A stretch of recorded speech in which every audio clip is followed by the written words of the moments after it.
বর্তমানে এই ফোনের কাজকে কিন্তু কেউ ধরে না, তারপরেও আমার কাছে একজন নিয়ে আসছে ভদ্রলোক, বাটম সেট ইউজ করে। এখন কি করবো, কিছু করার নেই। যে দেখেন, এলাকার টেকনিশিয়ান বলে যে 100 টাকা নেয় ফোর চেঞ্জ করতে, আমরা যাই কি জন্য 300 টাকা 500 টাকা, আমাকে কিন্তু 500 টাকা উনি অলরেডি দিয়ে গেছে। কি কারণে দিয়ে গেছে, যে দেখেন বাসটা কোন জায়গায় খাইছে, এই যে দেখাইতেছে বাসটা এই জায়গায় খাইছে, দেখছেন। পরে আজকে দেখেন এই যে 2 দিন ধরে এটা পেন্ডিং এ রাখছে, 2 দিন ধরে পেন্ডিং এ রাখার পরে এই যে আজকে কাজটা ধরতেছি। এখন জানি না কি হবে। তো বাটম সেটের এই যে পোর্টটা যে তারা করছে, এটা একদম লাইন সে উড়ে গেছে। এবার আমরা লাইনটা টানবো, এরকম যাদের প্রবলেম আছে তারা আমাদের সাথে যোগাযোগ করতে পারেন। কষ্ট বড় ব্যাপার না, আপনাদেরকে 100 টাকা 50 টাকা বেশি বললে আপনারা দৌড় মারেন।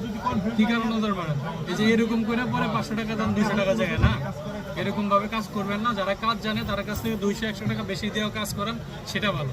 বাট জিনিস